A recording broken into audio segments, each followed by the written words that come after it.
L'homme est séparé en deux, sa partie amour, sa partie anti-amour.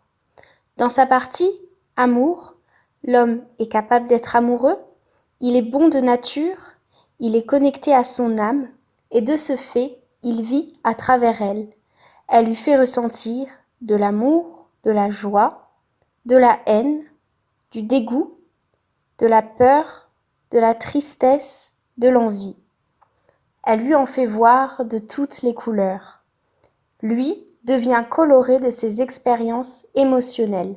Il est coloré par son âme, il vit. Lorsque sa partie amour est trop forte, il tombe dans le désamour. Il devient à fleur de peau, susceptible, s'oublie et ne voit que l'amour autour de lui. Ainsi, il est dans l'illusion de l'amour. Sa vision est si colorée qu'il ne voit plus rien. Il est désespéré et cherche à retrouver sa vision. Il veut voir la vie telle qu'elle est. Il veut retrouver l'amour pour ne plus vivre dans l'illusion. Dans sa partie anti-amour, il est coupé de son âme. Elle ne dirige pas sa vie, il vit autrement. Il vit par son esprit, il analyse, calcule, réfléchit et il a les idées claires. Il voit la vie à travers son esprit en étant déconnecté de son âme. L'homme devient dangereux et peut devenir pervers. Il manipule car il est dépourvu de remords et de culpabilité. Il réagit d'instinct et uniquement pour lui car l'autre n'existe pas. C'est sa survie qui passe avant tout. Il reste bloqué dans sa partie primitive. L'objectif est d'assembler ces deux parties. Certains sont déconnectés de leur partie amour et d'autres de leur partie anti-amour. Il n'y a pas de bonne ni de mauvaise partie. Il n'y a pas de mal ni de bien à être plus connecté à son âme ou à son esprit. Le mal, c'est l'excès. Le but est d'avoir les deux parties, c'est-à-dire de retrouver son être dans son entièreté, de ne pas se sentir vide, en manque ou dans la frustration. Les personnes en désamour doivent cesser de se plier aux attentes des autres pour obtenir de l'affection.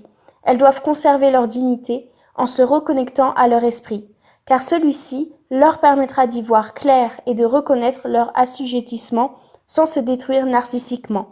Lorsqu'elles l'auront retrouvé, elles ne seront plus assujetties mais sujets d'elles-mêmes et pourront ressentir leur puissance sans se laisser envahir par les excès. Elles seront capables de savoir et d'affirmer qui elles sont sans jamais se laisser dominer et comme elles sont bonnes et justes par nature, il n'y a pas de risque qu'elles agissent sans respect pour l'autre. Les personnes naturellement anti-amour, une fois reconnectées à leur âme, seront automatiquement tiraillées par le manque d'amour, la tristesse et le vide intérieur. Elles deviendront au départ dépendantes, surtout les perverses. Elles vont alors s'accrocher à une personne de nature amour, tel un petit enfant, pour que celle-ci lui donne ce à quoi elle est assoiffée, l'amour. Ces personnes devront grandir et apprendre à faire l'autre, le manque, l'affection, le deuil et tout autre sentiment issu de l'amour.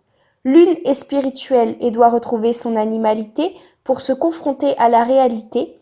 L'autre, primitif, doit apprendre à faire avec l'autre en retrouvant sa partie spirituelle.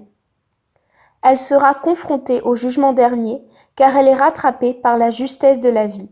Elle choisira soit de se confronter à ses conflits émotionnels, qui est l'une des portes d'entrée du paradis, soit elle choisira de rester dans le déni, c'est-à-dire en enfer. Plus la personne nie l'amour, la souffrance, l'existence de l'autre et l'interconnexion des êtres vivants, plus elle restera dans le déni de la réalité. La partie amour lors du jugement dernier devra faire face à ces débordements émotionnels afin de les neutraliser et ainsi retrouver son esprit, la porte du paradis. La partie spirituelle d'en haut devra descendre de ces mondes chimériques et idéalisés pour acquérir la plénitude de son être. La partie primitive devra grimper les escaliers. Les deux se voilent la face et ne peuvent pas voir la réalité telle qu'elle est.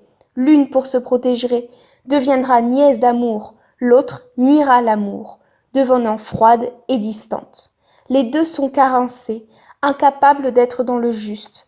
La question est: comment retrouver sa partie manquante pour retrouver sa plénitude et ne plus être carencé, perdu, souffrant? C'est trop difficile de se confronter à ça Alors mieux vaut rester dans l'illusion et recommencer, encore et encore.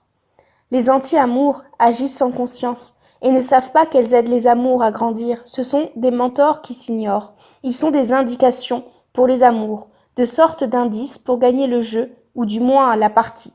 Les amours voulant aider les anti-amours s'éloignent d'elles en s'oubliant pour l'autre. Elles restent dans l'obsession de l'amour fou. Les deux vivent d'obsession, de conflits, de fantasmes et surtout, elles vivent dans l'illusion.